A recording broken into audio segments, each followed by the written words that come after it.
आज हम दशाओं को समझने का प्रयास करेंगे, क्योंकि आपने पीछे बताया था कि आपको दशाएं नहीं करवाई गई। लाल किताब की जो दशा का जो सिस्टम है वो बिल्कुल वैसा नहीं है जैसा हम वैदिक ज्योतिष में महादशा, अंतरदशा, प्रत्यंतर दशा लगा करके हम देखते हैं। अगर हम लाल किताब को अगर हम फॉलो करें तो उसका एक अपना टाइमिंग है कि किस उम्र के किस पड़ाव पर कौन से ग्रह का असर आपके ऊपर बहुत ज्यादा है, और वो बहुत ही प्रैक्टिकल है। वो ग्रह के असर को बताता है। पर आप में से कोई विद्यार्थी उसे महादशा और अंतरदशा लगा करके भी अगर लाल किताब के सूत्रों को करेगा तो उसको अच्छे ही रिजल्ट प्राप्त होंगे, खराब रिजल्ट प्राप्त नहीं होंगे। तो आप वो भी कर सकते हैं।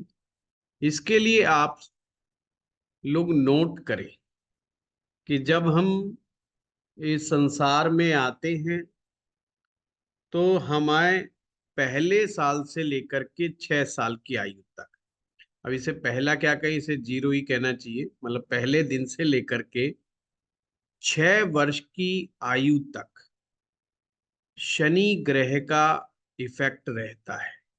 7 वर्ष से 12 वर्ष की आयु तक राहु ग्रह का असर रहता है।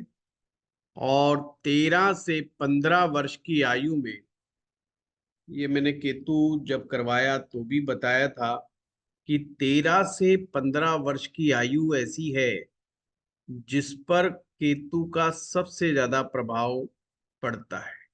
ये बता दूं, ये उम्र बड़ी सेंसिटिव उम्र होती है, 13 से 15। कभी कभी बच्चे के दिमाग में अत्यधिक कामुकता इसी समय में आती है, और इसका उल्टा वैराग्य भाव भी इसी उम्र में आने के चांस बनते हैं। इसी प्रकार से 16 से 21 ये बृहस्पति का समय है। और जिन लोगों की कुंडलियों में बृहस्पति अच्छा है उनके लिए टाइम पीरियड शिक्षा के में बड़ा अच्छा कार्य का होता है। मतलब आज मैं एग्जाम्पल भी लेने की कोशिश करूंगा आप लोगों की, और उसमें हम इनको लगा करके देखेंगे कि कैसे समझें कि जो ये सिस्टम दिया हुआ है इसे लाल किताब 35 साला चक्र भी बोलती है। तो ये वो समय है जिन लोगों की कुंडलियों में बृहस्पति अच्छा होगा तो उनको शिक्षा से अच्छे परिणाम प्राप्त होंगे, और बृहस्पति खराब होगा तो यही समय होगा जब उनका शिक्षा से मोह भंग हो जाएगा। इसलिए कॉलेज गोइंग स्टूडेंट, कभी कभी आपके सामने एग्जाम्पल आएगा आपके आस पड़ोस में कि बच्चा 10th क्लास तक बहुत अच्छा काम करता है, अचानक से कॉलेज में गया और वहां जाकर के बच्चे को जो है, माँ बाप तो ये सोचते हैं कि गलत संगत मिल गई, इसका ही दुष्परिणाम है कोई ना कोई, वो उनके साथ वालों को ही जिम्मेवार ठहराते हैं। पर अगर कुंडली में देखेंगे कि अगर गुरु ग्रह के हालात अच्छे नहीं हैं तो वो बच्चे को कहीं ना कहीं दिक्कत में आ सकती है। पर मैं हमेशा एक चीज कहता हूं और आपको भी मैं समझा रहा हूं, किसी एक पॉइंट को देख करके निर्णय पर मत पहुंचना। अगर शिक्षा देख रहे हो तो फिर चंद्र और बुध को भी देखना कि चंद्र के और बुध के हालात कैसे। अगर तीनों चीजें एक साथ सेम निर्णय दे दें कि चंद्रमा भी गड़बड़ है, बुध भी गड़बड़ है और गुरु भी गड़बड़ है,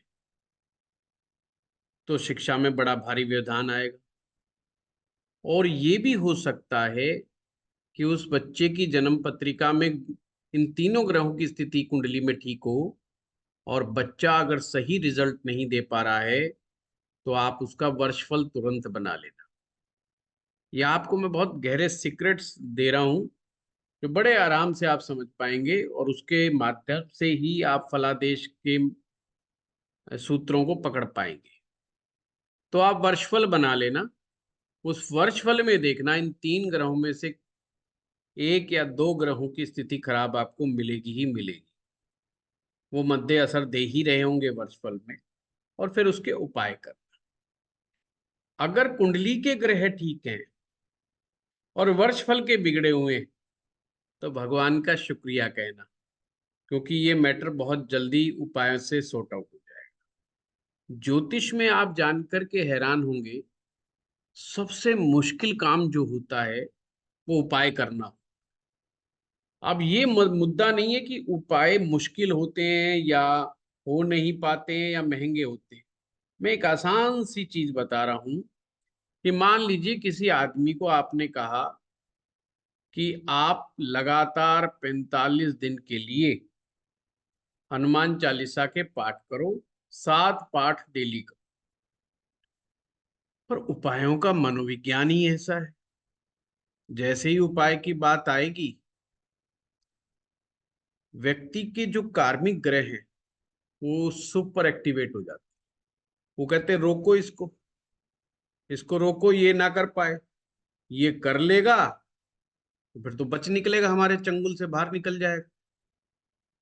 इसीलिए सबसे मुश्किल काम जो होता है वो उपाय करना हो, क्योंकि उपाय आपको बदल देते हैं, उपाय आपको पहले जैसा नहीं रहने देते। इसलिए जो भी पापक ग्रह हैं वो पूरा प्रयास करते हैं कि उपाय ही ना करने दिया जाए। बहुत सारे लोगों का तो पूरा पूरा जीवन निकल जाता है और वो लास्ट में एक ही बात कहते हैं, बेटा नेचर और सिग्नेचर बदलता नहीं। इसका मतलब क्या चीज टफ थी? अपने आप को बदलना बहुत टफ। अब आप ज्योतिषी लोग हो तो आप ज्योतिषी क्या कहेंगे? अपने आप को बदलना नहीं, उपाय करना बहुत टफ का। अगर उपाय करेंगे तो वो बदल जाएंगे। अब जैसे एक कंजूस आदमी है जिसने कभी दान पुण्य नहीं किया, और वो 35-36 साल की आयु में फंस गया बेचारा, और उसकी नौकरी चली। अब वो सुनील वशिष्ठ जी के पास आ गया। उसने कहा भाई 1 किलो लड्डू जो है मंदिर के बाहर गरीबों में बांटो। वो हलवाई के पास गया, उसने कहा हेलो क्या भाव है? तो मान लो सपोज करो एग्जाम्पल के तौर पे कि उसने कहा जी लड्डू है 500 रुपए किलो। अब उसके तो पसीने छूट गए। 500 रुपए का प्रसाद, वो भी हर हफ्ते बांटे, तो उसका दिमाग वहीं अटक के खड़ा हो जाएगा। वो कहेगा नहीं, उपाय को चेंज करवा। पंडित जी कहेंगे अच्छा तू गुड़ बांट दे। कहेगा यार गुड़ 60 रुपए किलो, ये डील थोड़ा ठीक ठाक लग रही है, क्योंकि 60 रुपए और कहाँ 500 रुपए, ये मैटर थोड़ा सा सेट हो। और उपाय जब वो 60 रुपए का करेगा तो फिर उसकी कैलकुलेशंस में भी घुस जाएगा।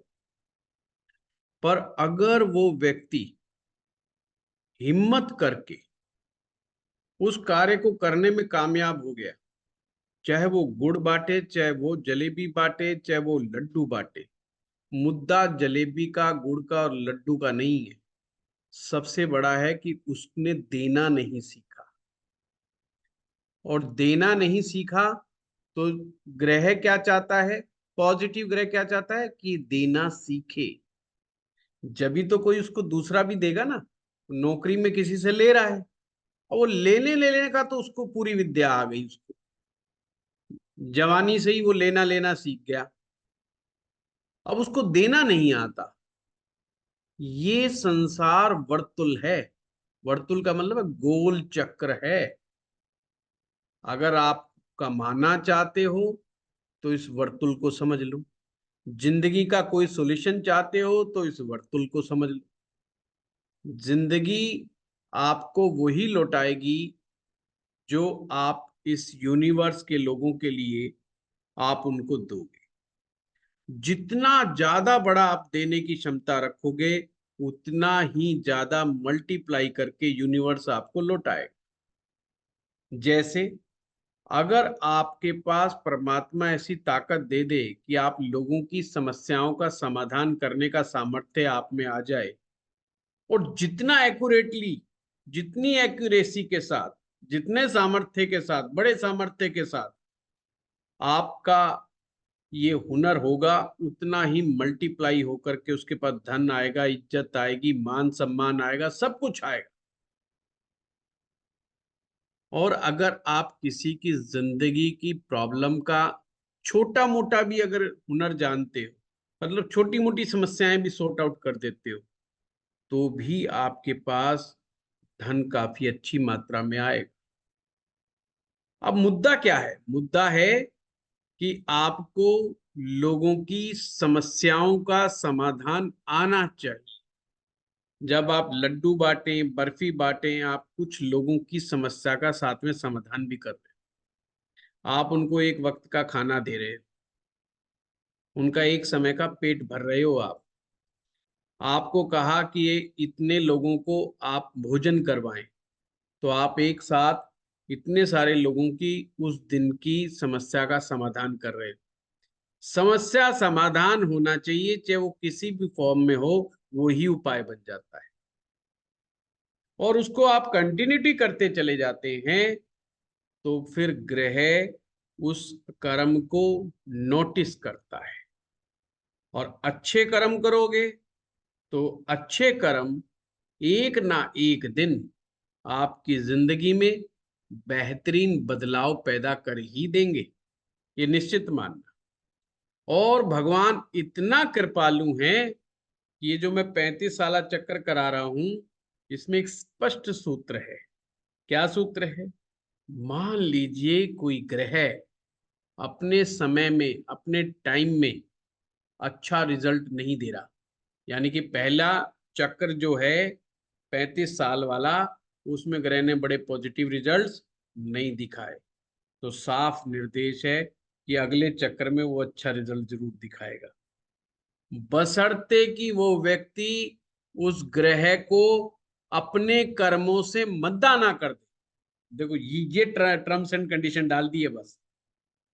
जैसे कि सपोज करो, ये 16 से 21 साल की उम्र तक बृहस्पति ने अच्छा असर नहीं दिखाया। धन के मामले में तो बृहस्पति अच्छा असर दिखाएगा ही नहीं। हम शिक्षा को ही पकड़ के बैठ जाते हैं कि शिक्षा के मामले में उसने बड़े अच्छे रिजल्ट नहीं दिखाए। शिक्षा का यहां तात्पर्य ज्ञान से। उस समय उसको वो ज्ञान मिल रहा था जो टीचर दे रहे थे। बहुत अच्छे मार्क्स, एक्सीलेंट मार्क्स नहीं लेकर के आया, ले दे करके किसी तरह पास हो गया। पर जब वो ही व्यक्ति 32 वर्ष की आयु में आएगा, तो वो ही गुरु 32 वर्ष की आयु में बहुत अच्छा प्रभाव दिखाएगा। पर यहां आप शर्त लागू करो कि अगर उसने अब तक 16, मतलब 21 से 32 के बीच का जो टाइम पीरियड बिताया है, अगर उसने अपने गुरु ग्रह को खराब नहीं किया होगा। गुरु ग्रह खराब कैसे होता है आप बहुत अच्छे तरीके से जानते हो। खान पान में शनि की मद्दी खुराक ना ली हो, यानी ड्रिंक, नॉन वेज, ये सब चीजें ना की हो, चाल चलन शुद्ध रखा हो, गुरुओं में आस्था रखी हो, विद्वानों का सम्मान किया हो, और पुस्तकों का सम्मान किया हो, ग्रंथों का सम्मान किया हो, बड़े बुजुर्गों का सम्मान किया हो, तो निश्चित रूप से उसकी कुंडली का गुरु कहीं भी बैठा हो, फिर जो अगला चक्कर जो आएगा उसका, वो 32 साल की उम्र के बाद वो चक्कर उसका बहुत ही बेहतरीन चक्कर होगा। इसलिए मैक्सिमम लोगों का जो काम का सेटल होता है, उनकी उम्र भी फिक्स है, लगभग लगभग 32 से 33। जिनका गुरु ग्रह काम सेटल कराता है, उनका 32 से 33 के अंदर। कुछ लोगों की 32-33 साल की आयु में प्रमोशन होती है, कुछ लोगों का काम सेटल होता है, और कुंडली में गुरु के हालात ठीक है तो 32 के बाद वो पीछे मुड़ के नहीं देखता। तो ये चक्र है। इसको अगर हम समझ लेंगे तो बड़ा अच्छा सा हमें रिजल्ट्स बड़े अच्छे प्राप्त हो जाएंगे, है ना। इसी प्रकार से सूरज 22 से 23 वर्ष की आयु में अपना रिजल्ट दिखाता है। चंद्रमा 24वें वर्ष में अपना रिजल्ट दिखाता है और 25 से 27 साल का समय ये शुक्र का है। सबसे ज्यादा शादियां होती है इस टाइम में, क्योंकि शुक्र शादी का कारक ग्रह है। शुक्र शादी का कारक ग्रह है। अगर आपको पकड़ना हो ना शादी सबसे ज्यादा कौन सी उम्र में होगी, तो शादी कराने वाले ग्रहों को समझ लो। चंद्रमा सबसे आगे रहता है शादी कराने में, सबसे आगे, है ना। वो जैसे ही बच्चा यंग होता है, लड़का हो चाहे लड़की हो, तो उनके मन में क्या है, शादी के लड्डू फूटने लग जाते हैं। तो चंद्रमा सुपर एक्टिव रहता है 24वें वर्ष के अंदर। 24वां लगता है, ये आदमी को लगता है बस इस साल तो हो ही जाना चाहिए। वो बात अलग है कि कोई बच्चा बोल पाता है, कोई नहीं बोल पाता, ये हर एक के साथ होता है। 24वां वर्ष विवाह के मामले में व्यक्ति के मन में लड्डू फूटते रहते हैं। तो इस, और लड़की के लिए 19वां वर्ष बहुत इंपॉर्टेंट है शादी के मैटर में, क्योंकि 19वां वर्ष के ऊपर विशेष रूप से मैं अलग से लिखवा रहा हूं कि राहु का प्रभाव होता है, और राहु भी शादी कराने में सबसे एक्टिव होता है। वैसे ये जो दशा चलेगी, आपने इसको राहु नहीं बोलना, ये दशा का पीरियड किसका है, ये बृहस्पति का है। और बृहस्पति लड़कियों के मामले में शादी का भी कारक होता है। और राहु जी महाराज तो लड़का हो चाहे लड़की हो, वो शादी कराने के मामले में बहुत बढ़िया है। राहु कोई और बढ़िया काम करे ना करे, पर शादी कराने का काम जरूर कर देता है, तो उस मामले में अड़चन नहीं अड़ाता। तो 25 से 27 का समय शुक्र का है। अगर शादी नहीं होगी तो कोई अफेयर ही चला के बैठ जाएगा। और सीरियस रिलेशन 25 से 27 के वर्ष की आयु में होते हैं। और जो नॉन सीरियस, जो जितने भी अफेयर होते हैं, वो 16 से 21 में होते हैं। और 19 वाला जो अफेयर होता है वो धोखे का होता है, जिसमें अक्सर लोग याद करते हैं कि धोखा लग गया। वो बात अलग है कि लोग बताते नहीं है। 19वें साल में जो भी आदमी धोखा खाता है, उस धोखे को वो ऐसे जमीन में दबा देता है कि किसी को पता नहीं चलना चाहिए कि मेरे साथ ऐसा हो गया। पर 25 से 27 की आयु में हो जाए तो फिर वो सबको बताता फिरता है कि मेरे साथ धोखा हो गया। 28 से 33 का साल ये मंगल का साल है, यानी ये टाइम पीरियड मंगल की दशा का है। ये समय होता है जब आदमी अपने आप को स्थापित करने के लिए सीरियस हो जाता है, बहुत ज्यादा पूरी एनर्जी झोंक देता है अपने कैरियर को सेटल करने के लिए। और जिन लोगों का मंगल कुंडली में अच्छा होता है, मंगल नेक होता है, यही टाइम पीरियड है उनके कैरियर को सेटल करने।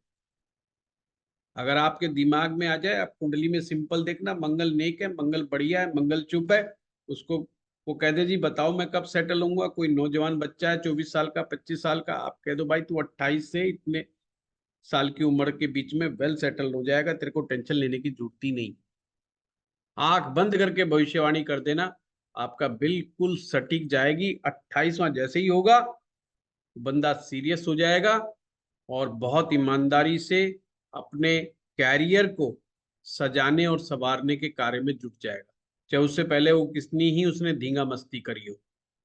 मंगल बद होगा, व्यापार कर रहा होगा, तो व्यापार में लॉस खा जाएगा। ध्यान रखना, मंगल बद होगा और अगर वो व्यापार कर रहा होगा तो व्यापार में लॉस खा जाएगा इस उम्र के ऊपर, और अच्छा खासा लॉस खा जाएगा।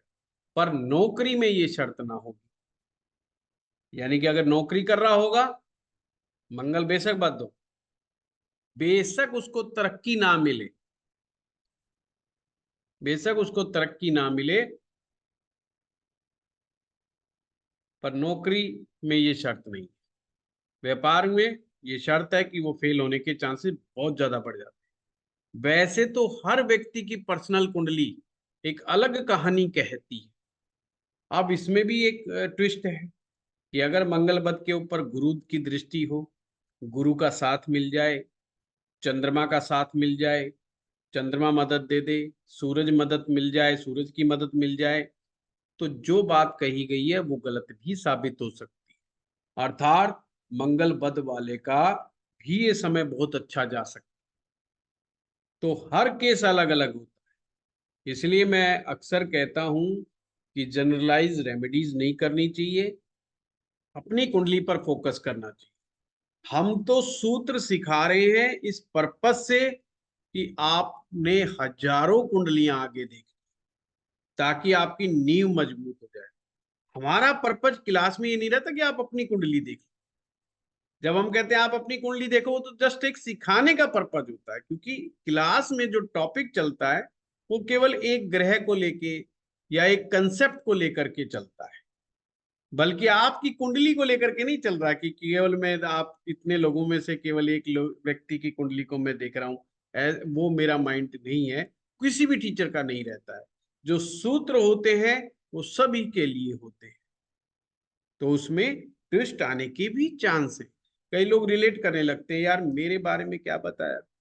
अब मान लीजिए किसी को कहा भाई केतु जो है टांग के दर्द की कंप्लेंट देता है।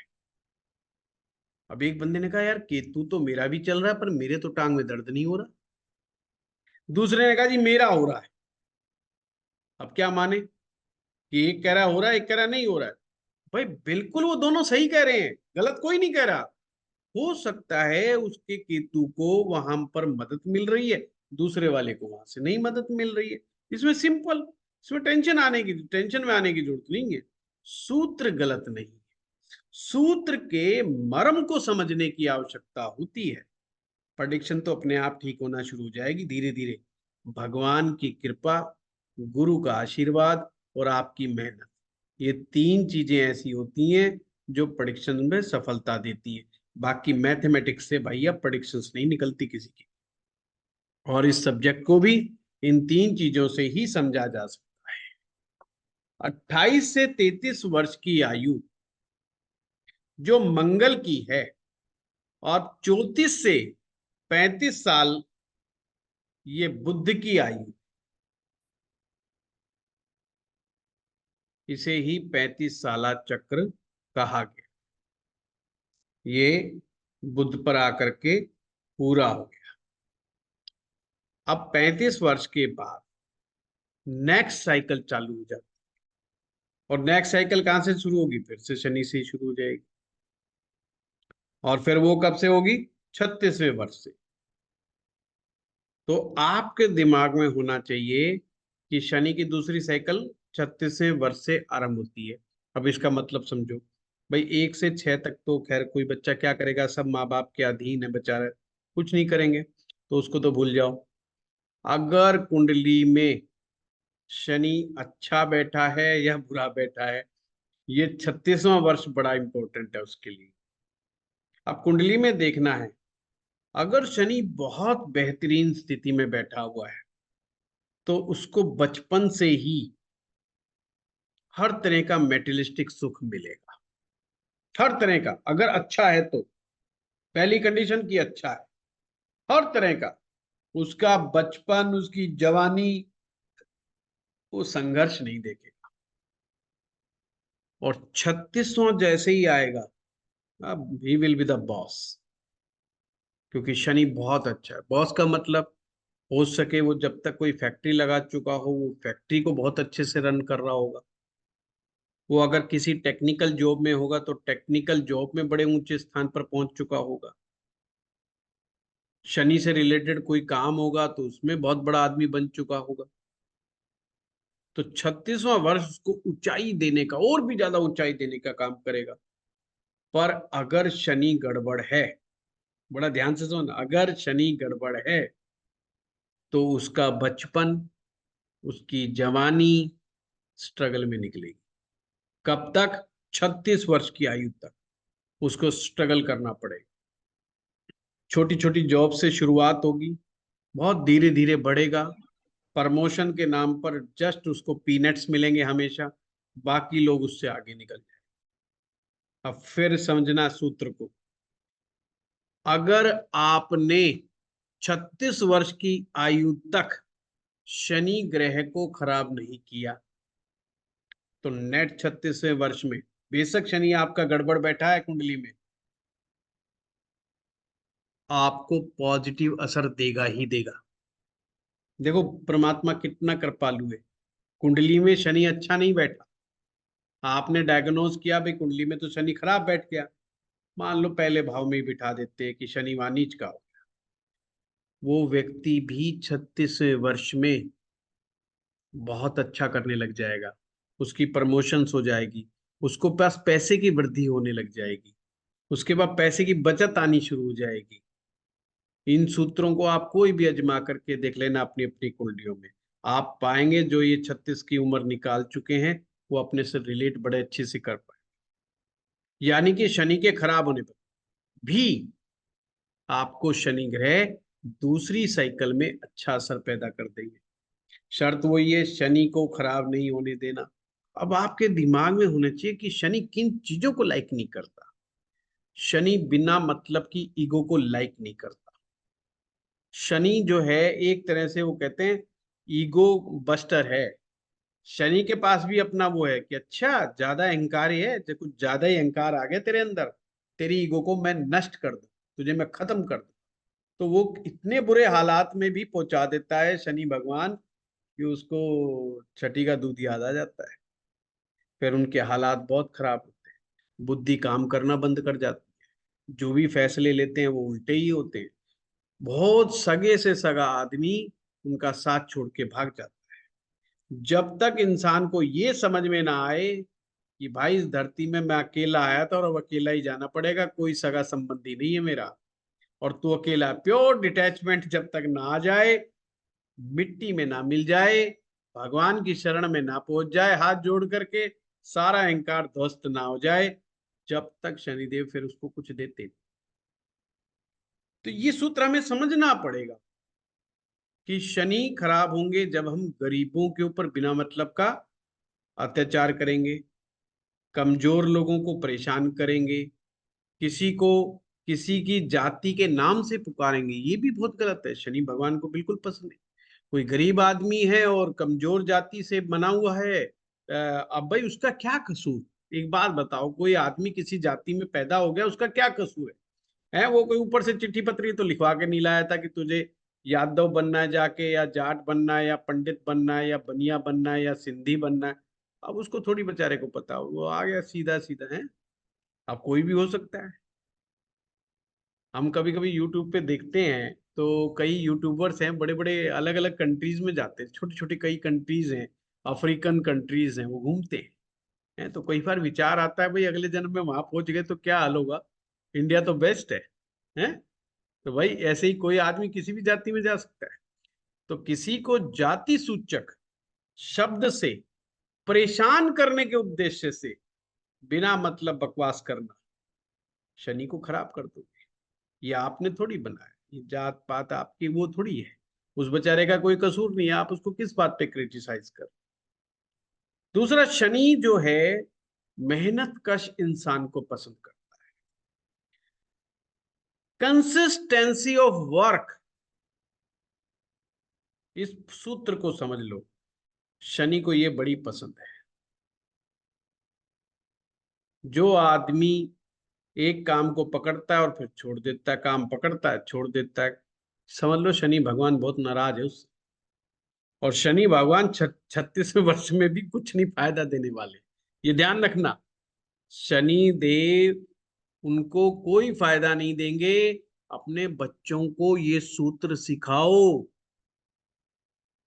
कि बेटा भागना नहीं है ऐसे।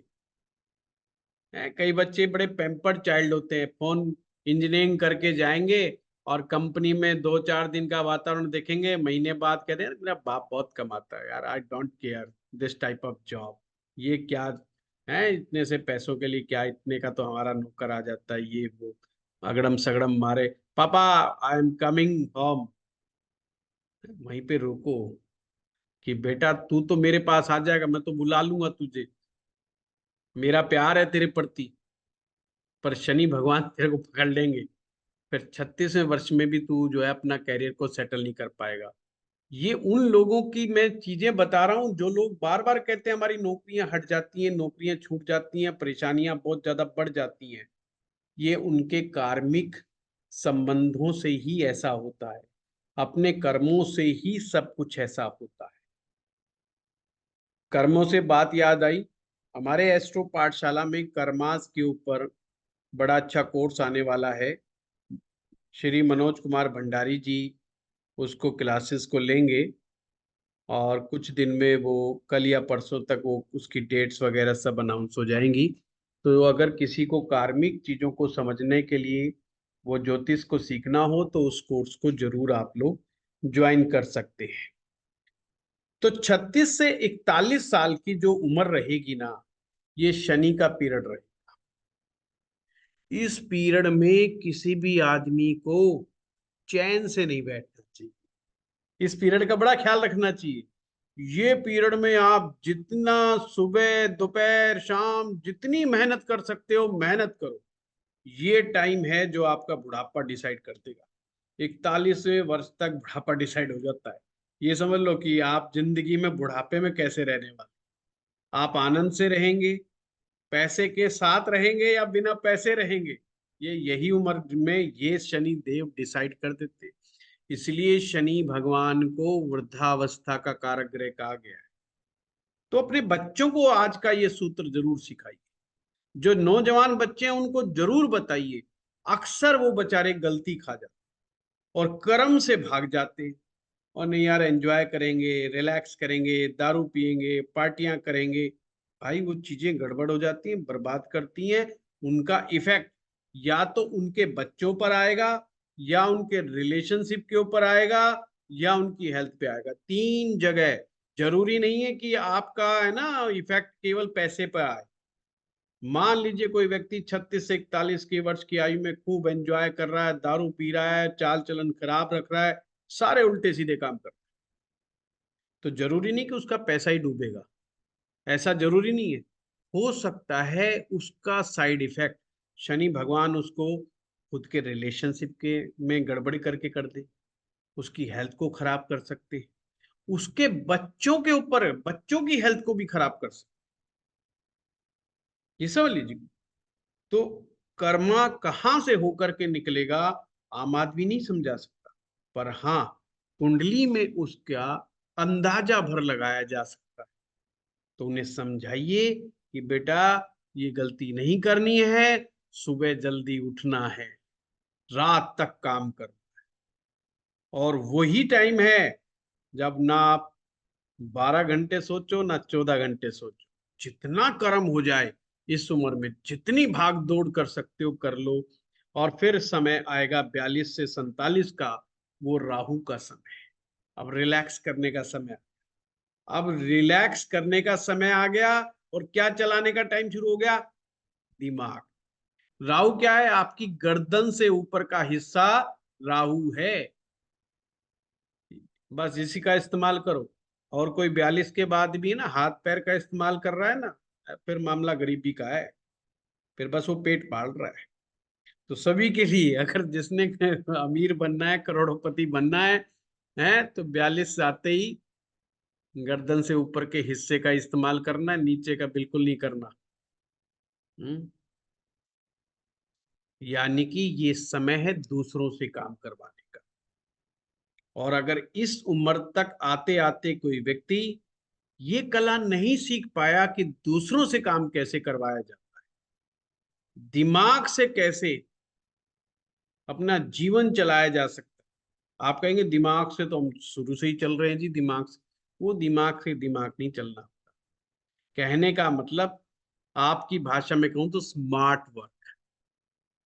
हार्ड वर्क छोड़ देना है और स्मार्ट वर्क पे लग जाना है। स्मार्ट वर्क कैसे किया जाता है, ये 42वां साल आने से पहले पहले इस बात की कला सीख लेनी चाहिए। जो व्यक्ति 42 वर्ष की आयु तक स्मार्ट वर्क करना सीख जाते हैं, ये 42 से 47 की उम्र एक ऐसी होती है जो उसको ऊंचाइयों पे पहुंचाने वाली उम्र। सबसे बेस्ट टाइम पीरियड है पब्लिक डीलिंग का। सबसे बेस्ट टाइम है डिसीजंस लेने का। सबसे बेस्ट टाइम है नए मकान बनाने का, नए नए प्रतिष्ठान खोलने का, नए नए फैसले लेने का, बोल्ड डिसीजंस लेने का टाइम पीरियड है। और अगर आपका राहु अच्छा है तो निश्चित रूप से ये समय आपको ऊंचाइयों पे पहुंचाएगा ही पहुंचाएगा, बेशक आप झोपड़ी में क्यों ना पैदा हुए। राहु गड़बड़ है तो फिर सोच समझ करके चलना हो। राहु गड़बड़ है तो और ज्यादा गड़बड़ बिल्कुल नहीं होने देना। राहु को ठीक उससे पहले पहले बना। जब भी आपके किसी ग्रह का समय आता है, आपको उस ग्रह की प्रिपरेशन पहले से ही कर लेनी चाहिए। राहु आपको प्लानिंग बनाने की कैपेसिटी देता है, स्ट्रैटेजी बनाने की कैपेसिटी देता है, लोगों को समझ लेने की कैपेसिटी देता है। अंतर्ज्ञान का ग्रह माना, धोखों को समझने में इतना ज्यादा काबिल बना देता है कि फटाफट समझ जाता है ये बंदा, इसकी चाल क्या होगी नेक्स्ट। आज ये बात बोल रहा है तो इसके मन में क्या चल रहा है, ये ताकत राहु ही देता है। बड़े बड़े नेता लोग, बड़े बड़े उद्योगपति लोग, ये कुछ आपसे ज्यादा दिमागदार नहीं होते। बस इनमें भगवान ने एक ही कैपेसिटी दे रखी है, वो है भांपने की कैपेसिटी। केवल आपकी बातें सुन करके, आपके शब्दों से ही भांप जाते हैं इस बंदे का लेवल क्या है, और इस बंदे के मन में क्या चल रहा है, और इस बंदे की कैपेसिटी क्या है, इसका कैलिबर क्या है, वो भाप जाते। इसको अपने साथ रखना है या नहीं रखना है, इसको अपनी टीम में बन रखना है या नहीं रखना, बस उनका ये डिसीजन लेने का ही टाइम पीरियड, मतलब वो डिसीजंस लिए जाते हैं। आपके सच्चे और अच्छे निर्णय ही जिंदगी में कामयाबी को सुनिश्चित करते हैं। तो ये 42 से 47 का जो पीरियड है, ये आपका राहु का समय है। और फिर 48वां साल आता है केतु का। अब जिनकी कुंडली में केतु अच्छा है तो boss, he will be the boss. अगर आप नौकरी में हो, 48 से साल में बॉस बन जाओगे, 48 से 50 वर्ष की आयु। और केतु गड़बड़ है तो मामला गड़बड़ हो जाएगा। है फिर यहाँ पर काफी तरह की गड़बड़ियां भी आ जाती हैं। कहते हैं केत छुड़ावे खेत, बहुत सारे लोगों का ट्रांसफर हो जाता है, सरकारी आदमियों का, इस 48 से 50 वर्ष की आयु में। ये वो समय भी है जब इंसान में 48 से 50 की आयु में हर आदमी में वैराग्य आ जाए। ये वो टाइम होता है जब ना उसका घर गृहस्थी की तरफ ज्यादा इंक्लिनेशन होता है, वो कहता है ये सब फिजिकल रिलेशन और ये सब यार, ये सब मोह माया है, सब कहाँ चक्रों में पड़ो। उसे राम जी याद आने लग जाते हैं। होता वो यंग ही है, पर उसका मैक्सिमम इंक्लिनेशन भगवान की तरफ होने लग जाता है। वो कहता है दान पुण्य करो, ज्ञान की बात करो। उसे अब ज्ञान की बातें अच्छी लगने लग जाती, साधु संत अच्छे लगने लग जाते हैं, उनकी बातें समझ में आने लग जाती है। वो झुकना शुरू कर देता है। वो कहता है यार बहुत हो गई लड़ाई झगड़े, बहुत हो गई ईगो की बातें। अब 48 से 50वां साल चला है। कभी भी आप 48 से 50वें वर्ष के आदमी से मिलो, आपको पहले से ज्यादा शांत और सुशील नजर आएगा। थोड़ा सा झुका हुआ आएगा, आपको सुनने की कोशिश करेगा, आपको समझने की कोशिश करेगा। और अगर आप सच्चे और अच्छे ज्ञान के धनी हैं तो आपकी रेस्पेक्ट करेगा, क्योंकि केतु के टाइम पीरियड में चल रहा है। हाँ, पर पत्नी से दूर भागेगा, ये भी मैं बता दूं। है ना, वो गए क्या, बस चलो वृंदावन घूमने चलना है तो चलो, है ऋषिकेश चलना है तो चलो, है तिरुपति बालाजी चलना है तो चलो, वो बातों को लेके तो खुशी होगा। बच्चों को लेकर के विशेष चिंता रहेगी, खास करके बड़ा बेटा जो, उसको लेकर के। और केतु अच्छा हुआ तो ये 48 से 50 साल की उम्र ऐसी होगी जिसमें उसको अपने संतान से संबंधित खुशी के समाचार मिलेंगे। बेटा ने टॉप कर दिया, अच्छी यूनिवर्सिटी में चला गया, या जो है वो कहीं जॉब लग गया, मतलब इस तरह की चीजें, या कोई पढ़ाई कर रहा तो उसमें अच्छा काम कर गया, तो बड़े अच्छी। डिपेंड्स ऑन कि केतु उसका कहाँ बैठा है। और अगर केतु बुरी तरह से बिगड़ा हुआ है तो बेटे को हेल्थ से रिलेटेड दिक्कत आ सकती है, वो एजुकेशन में पिछड़ सकता है, वो बेचारे के साथ अपनी लाइफ में उसके चैलेंज कई आ सकते हैं। तो ये बड़ा साइंटिफिक चक्कर लगता है मुझे, जो महादशा और अंतरदशा की तरह बहुत इफेक्टिव होता है, बहुत इफेक्टिव होता है। पर आप उस ग्रह के असर को महसूस कर सकते हैं। अब केतु के बाद 51 से 56 वर्ष की आयु में बृहस्पति का समय आ जाता। अब ये समय ज्ञानी होने का समय, जब आदमी 51 साल की उम्र में आके कहता है सारा अनुभव ले, अब मुझे कोई बेवकूफ नहीं बना सकता, जितना बेवकूफ बनना था बन लिया। वो हाईली प्रैक्टिकल जोन में चला जाए, हाईली प्रैक्टिकल। ना किसी के मरने का गम, ना किसी के पैदा होने की खुशी।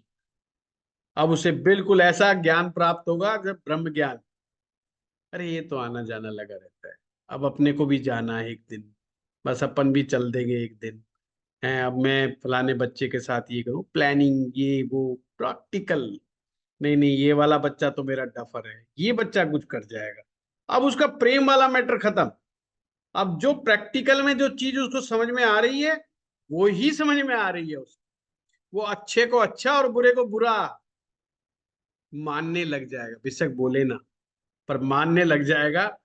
वो काबिलियत को, लोगों की काबिलियत को पहचानने लग जाएगा। एक तरह से ये वो समय है जब इंसान गुरु हो जाता है ना। और सरकार भी बाद में कहती है अब ये गुरु तो हो ही लिया 56 साल की उम्र तक, अब इसको घर बिठाने का टाइम पीरियड आ रहा है, इसको साल 2 साल और झेल लो। मैं मिनिस्टर हूं तो 56 साल की उम्र तक ही कर दूं, ज्यादा आगे ना जाने दूं, क्योंकि 57 से 58वां साल सूरज का होता है। और सूरज में आदमी अक्खड़ चंद हो जाता है। अपने बॉस को सीधा कहेगा जो तेरे पे होता हो वो कर ले, जा। नहीं करता तो नहीं करता। कभी भी आप किसी कर्मचारी को 57 से 58 वाले को देखिए, उसमें भय नाम की चीज ही खत्म हो जाती है बॉस की। सूरज बॉस है, बॉस से नहीं डरता वो, बिल्कुल भी। बॉस उस उल्टा उससे डरने लग जाएगा। तो छोड़ यार, अब इनसे क्या मगज मारे यार, ये तो नहीं करेगा भाई, इससे तो करवाना है तो हाथ पैर जोड़ के ही करवाना पड़ेगा ये काम।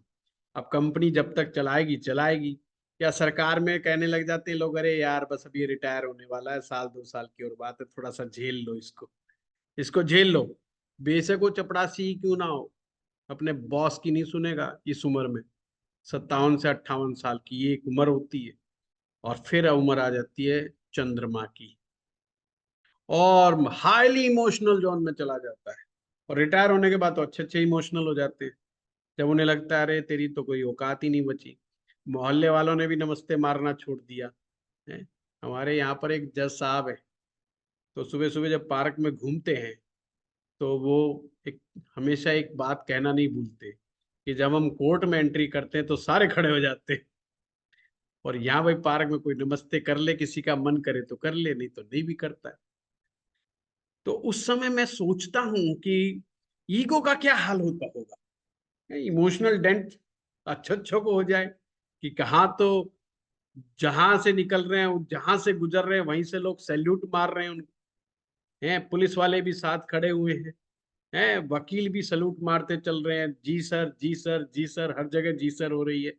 और यहाँ आज टेबल के ऊपर पार्क के आराम से बैठे हैं, और एक छोटा सा आदमी भी कहता है और साहब क्या हाल चाल है, ठीक हो? बुखार हो गया तो उतरा नहीं उतरा? वो कहता है भाई उतर गया है। फिर वो कहते हैं हम एक डांट मार के लोगों का बुखार उतार दिया करते थे, ऐसी दवाई थी हमारे पास, और वो दवाई छीन ली। ये क्या समय, व्यापार में हो, कामकाज में हो, कहीं पर भी हो, 57 से ये 58 साल की जो उम्र है, ये तो सूरज की उम्र है। और ये चंद्रमा का जो पीरियड होता है 58 के बाद 59वां साल का, ये हाईली इमोशंस का पीरियड होता है। ये एक साल उनसे निकालना महाभारत होता है। फिर आता है 60वां साल। हमारे हरियाणा में तो कहावत है आई साठी बुद्धि नाटी, है कि 60 साल हो गया बुद्धि का भरोसा मत करो।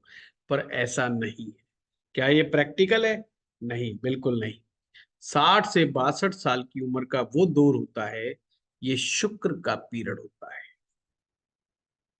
शुक्र का पीरियड, अब आदमी कहता है अब घूमने चलते हैं, अब थोड़ा पैसा खर्च करते हैं, बहुत कमा लिया रात दिन हमने, सारा पाई पाई बहुत जुटा ली, बच्चे जाए बाढ़ में, परिवार जाए साइड में, थोड़ा सा दान करेंगे, पुण्य करेंगे, मंदिर में जाएंगे, शिवालय में जाएंगे, थोड़ा घूम फिर के आएंगे, थोड़े मन के अरमान पूरे करेंगे। ये 2 साल हनीमून पीरियड है आफ्टर रिटायरमेंट, जब 60 से 62 में सबसे ज्यादा आदमी खर्चा कर। अच्छा, कुछ लोग बच्चों की मैरिज पे खर्चा कर लेते हैं, कुछ लोग अपने बच्चों के कैरियर पे खर्चा कर देते हैं। ये समय में खर्चा बहुत होता है, ये चीज का ध्यान रखें। चाहे वो परिवार में फंक्शन के तौर पे, और नहीं 60 साल का आदमी एक ही बात कहेगा, भाई कुछ ना कुछ तो कर ही लो, बाजा तो बजवाई लो घर में, किसी की शादी कर लो और कुछ ना करो तो उसको शादी, घूमना फिरना, एंजॉय करना, पिकनिक मनाना, रिश्तेदारों को इकट्ठा करना, रिश्तेदारों के घर पे जाना, जिनसे कभी वो जिंदे मतलब इतने सालों तक नहीं बातचीत की होती, उनसे भी दोस्ती गांठने पे लगा रहता है, उनको भी फोन करता है, उनको भी बुलाने के चक्कर में लगा रहता है। वो शुक्र का एक पीरियड है जब उसके पूरे के पूरे अरमान अलग वे में काम करने लग जाते हैं, जब वो काफी सकारात्मक हो जाता है, काफी पॉजिटिव हो जाता है। इसलिए उसके घर वाले कहते हैं इसका दिमाग काम करना बंद कर गया। आज से पहले तो इतना कंजूस था, महाकंजूस है, कहता था उस रिश्तेदार को नहीं घुसने देना, उसको नहीं घुसने देना, वो डफर है, वो दिमाग से खराब है, वो पैदल है, वो फलाना है। इतनी बड़ी बड़ी बात है। आज सबको जी जी करके बोल रहा है, कह रहे उसको भी आने दो, उसको अचानक से उदार दिल का हो जाता है, पैसा भी खर्चने लग जाता है।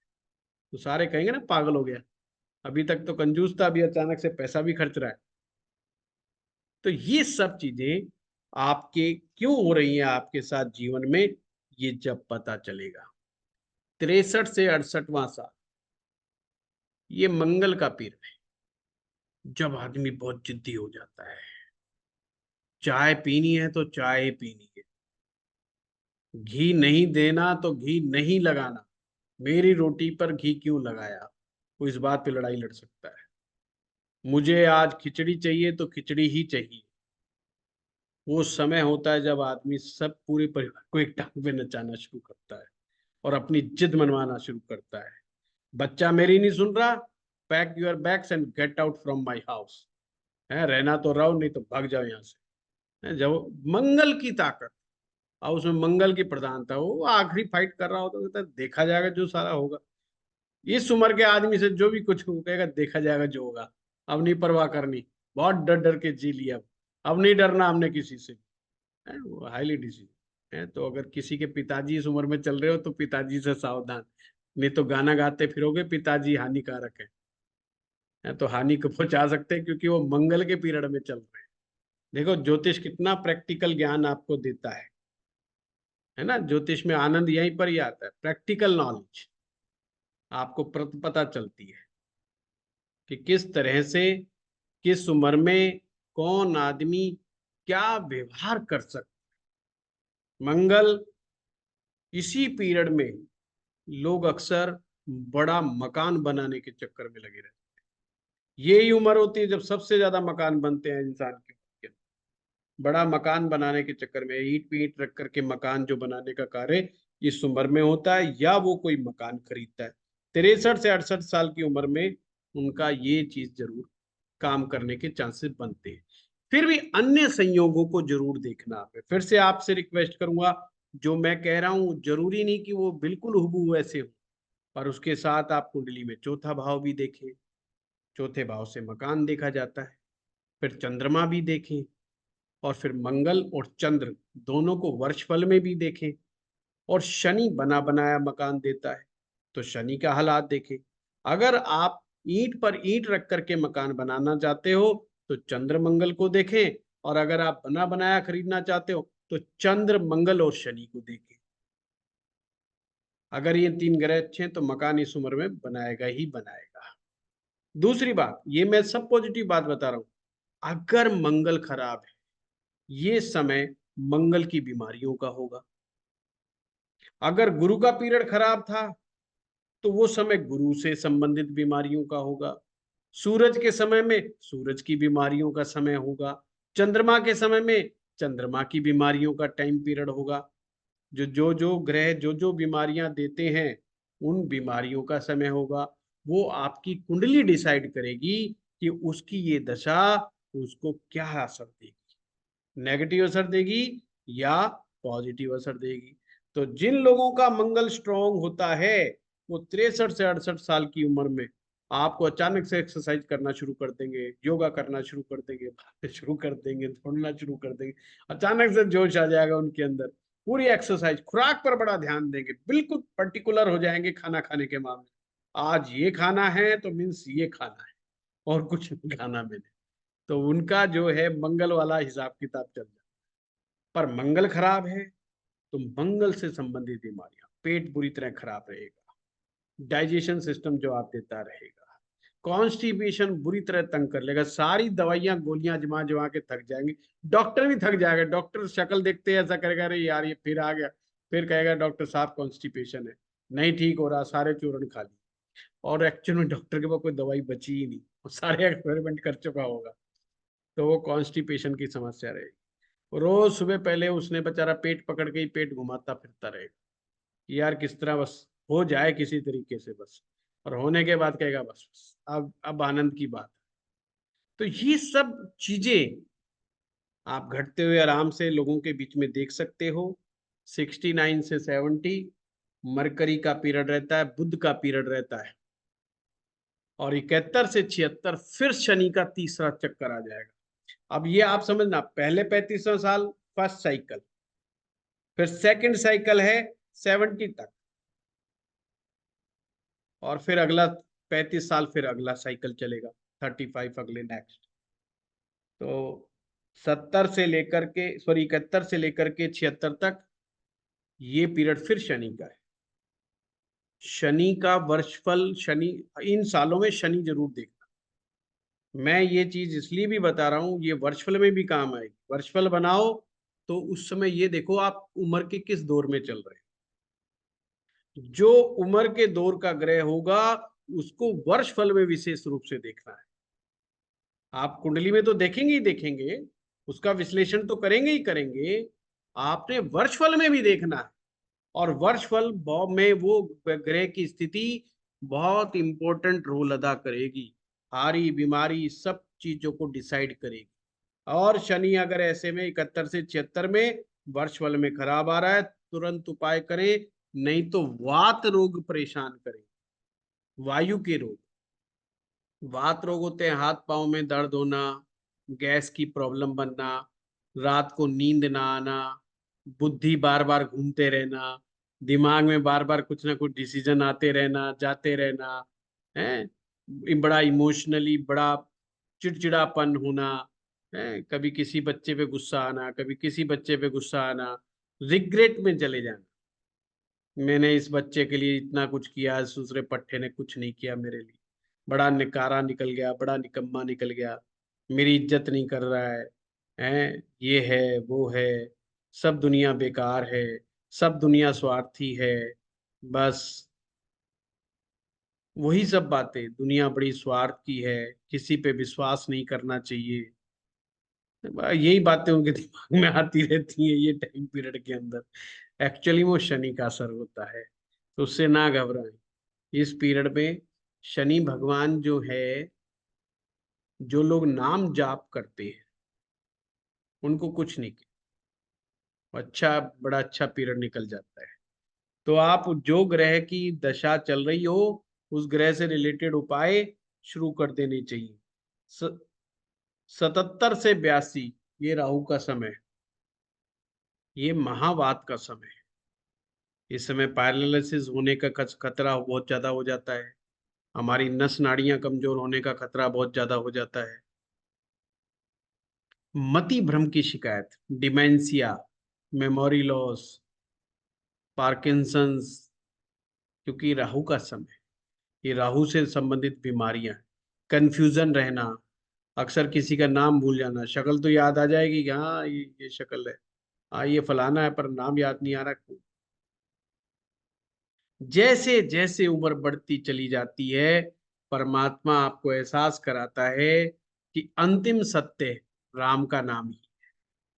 और जो इस चीज को समझ जाते हैं, जो अपने शरीर की भी रक्षा करते हैं, परमात्मा का नाम जपते हैं, अच्छे पुण्य करते हैं, लोगों की भलाई में जुट जाते हैं, उनका ये समय निकालना आसान हो जाता है। मृत्यु तो शाश्वत सत्य है, इसको ना कोई औषधि, ना ही कोई ज्योतिष का उपाय, ना ही कोई तंत्र मंत्र, कोई नहीं रोक सकता।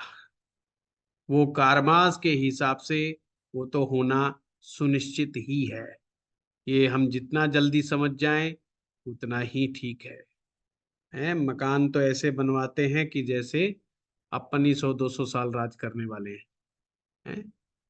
तो वो चीज में अगर हम समझ जाएं, अपने आनंद में रहें, जो भी अच्छे से अच्छा कर सके उस कर्म को करें। 83 साल से 85 साल की जो उम्र होती है, ये फिर केतु की पीरियड की दशा आ जाती है, फिर ये केतु का तीसरा चक्कर चल जाता है, महावैराग्य का।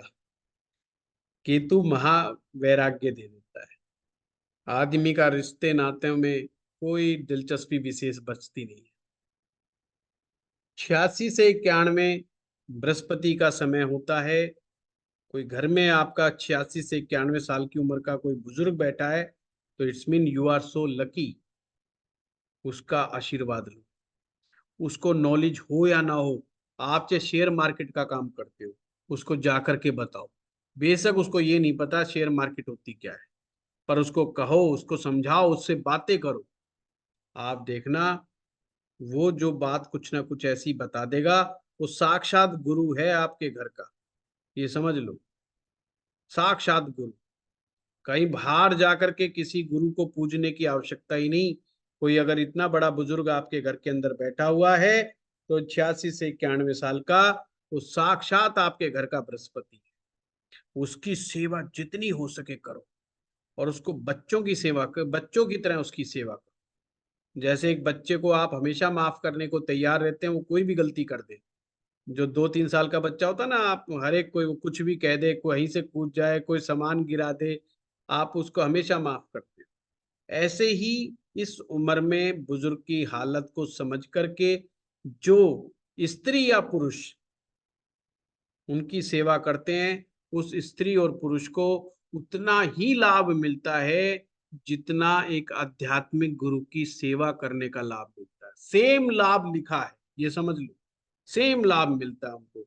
गुरु का आशीर्वाद मिलता है, गुरु ग्रह उनका चमकने लगता है, और गुरु ग्रह ही किस्मत का ग्रह होता है। सबकी कॉमन किस्मत का ग्रह गुरु ही होता है। बड़े बुजुर्गों का आशीर्वाद बड़े भाग्य से मिलता है, और बड़े भाग्यशाली हैं वो लोग जिनके घरों में ऐसे बड़े बुजुर्ग होते हैं।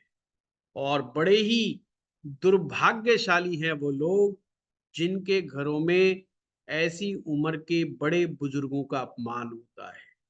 और अपमान करने में मुझे कहने में कोई संकोच नहीं, स्त्रियां सबसे आगे होती। अगर बुजुर्ग का अपमान कहीं हो रहा है, कहीं ना कहीं स्त्री का उसमें हाथ होना स्वाभाविक है। 90% चांसेस यही होते हैं। 10% में पुरुष भी निकम्मा होता है, ये भी मैं बता दूं। 90% चांस है। अगर स्त्रियां चाहें कि घर में बड़े बुजुर्गों का निरादर नहीं होगा, तो निश्चित रूप से आप समझ लीजिए, वो स्त्री को गुरु का आशीर्वाद मिलेगा ही मिलेगा। और जिस स्त्री के पास गुरु का आशीर्वाद है, उसको पति सुख भी मिलता है और पुत्र सुख भी मिलता है। ये चीज समझ लीजिए। और उसका बुढ़ापा कभी भी गरीबी में नहीं कटता।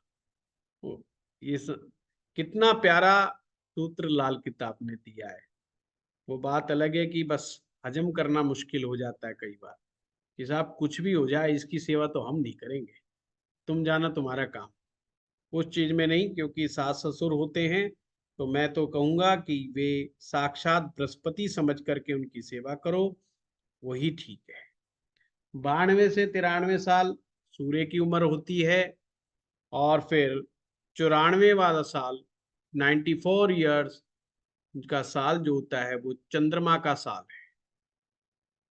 चंद्रमा को हमेशा एक ही साल मिलता है, चाहे वो 24वां साल हो, चाहे 59वां साल हो, चाहे 94वां साल। चंद्रमा को हमेशा एक वर्ष ही मिलता है। इसी प्रकार से 95 से 97 शुक्र का, और आगे तो ईश्वर इच्छा है किसी की जाने की इच्छा है वहां तक, बृहस्पति तक ही रहो बस। ज्यादा आगे बढ़ने की कोशिश मत करो। गुरुदेव बृहस्पति बन करके इस संसार से विदा लो, सभी परिवार को अच्छे आशीर्वाद दे करके विदा करो। हमेशा बड़े बुजुर्गों को जब मृत्यु आए पूरे परिवार को, अपने खानदान को अच्छा सा आशीर्वाद दे के जाए कि फलो फूलो, अपनी पुश्तों को आशीर्वाद दे, उन्हें कोई ज्ञान की बात बताए, कोई ऐसा कर्म, कोई ऐसा संस्कार करने की सलाह दे जिससे कि उसकी पीढ़ियां ऊंचाइयों की तरफ बढ़ती चली जाए। तो ये एक बहुत अच्छी बात है कि ये कोई व्यक्ति इस उम्र में अपने हिसाब से जाए, अपनी आयु को पूरा करके जाए। तो आज ये आप लोगों के सामने ये मैंने दशा के चक्र को समझाया, तो आपको ये चीज समझनी चाहिए। ठीक है, बहुत ही अच्छा था। अगली क्लास में हम इसका कोई प्रैक्टिकल उपयोग देखेंगे। आप लोगों के लिए होमवर्क यही है कि आप भी जो आज समझाया है उसमें आपने शारीरिक रूप से वो ग्रह क्या असर दे रहा है, मानसिक रूप से क्या असर दे रहा है, आर्थिक रूप से क्या असर दे रहा है, और सब लोग अपनी अपनी उम्र के हिसाब से अपना आकलन करने का पहला स्टेप आपने देखना है, जो भी ग्रह जिस उम्र में भी आप हैं इस समय एक्टिव है, उसको अपने मेन चार्ट में देखना है। मेन चार्ट में उसके हालात देखने हैं, फिर उसको वर्षफल में देखना है, वर्षफल में क्या है, और आप अपने से रिलेट करके देखना कि कितना रिलेट कर पा रहे हो कि नहीं कर पा रहे हो। नहीं कर पा रहे हो तो क्यों नहीं कर पा रहे हो, पीछे के जो नोट्स बनाए होंगे उनमें जाके देखना, कहीं देखने में गलती कर रही हूं या समझ में ही नहीं आ रहा। समझ में नहीं आ रहा तो ग्रुप पे डालना कि मेरी इतनी उम्र चल रही है, ये मेरी कुंडली है, और इस कुंडली में मुझे ये पॉइंट समझ में नहीं आया। प्रेडिक्शंस मत मांगना, पॉइंट समझना कि मेरे साथ क्या है क्या नहीं है। कोशिश करूंगा समय मिला तो मुझे, मैं जरूर जवाब देने का प्रयास करूँ। ठीक है, चलिए। हाँ किरण जी, आपने हैंड रेज किया हुआ, क्या बात? नमस्कार सर। नमस्कार। सर ये जो किसी भी मंथ में पैदा हो कोई पर्सन, तो उसका ये चक्र ऐसे ही चलेगा सेम? Same same same. देखो कितना बढ़िया है ना? आसान, याद रखना भी आसान ठीक है सर जी। है। हाँ कविता जी। प्रणाम गुरुजी, मुझे पूछना था, आपने वर्षफल वाला करा दिया है? क्योंकि मैंने एक दो वीडियो मिस किए थे, इसलिए पूछ रही हूँ। कोई बात नहीं, चिंता ही ना करो। नहीं, वर्षफल नहीं कराया, अभी तो कल ही केतु का हुआ है। वर्षफल ठीक है करवा ठीक दिया है। क्या मैंने? नहीं, मुझे नहीं खुद सर, को याद नहीं अभी नहीं, रहता। अभी नहीं अभी कराया क्योंकि था। आप बोल अभी रहे वर्षफल में देखें, इसीलिए पूछ रही कोई हूँ बात नहीं, कि अब अगला वर्षफल स्टेप नहीं कराया वर्षफल ही ना। कराएंगे। कविता जी, अगला वर्षफल ही कराएंगे, आप चिंता ना करो। ओके ओके, प्रणाम गुरुजी, प्रणाम प्रणाम। इस बार वो दिमाग में आ गया था तो देख लिया। चलो, आप लोगों का बहुत बहुत धन्यवाद। आप कोशिश करो। Thank you. प्रणाम गुरुदेव। प्रणाम गुरुजी।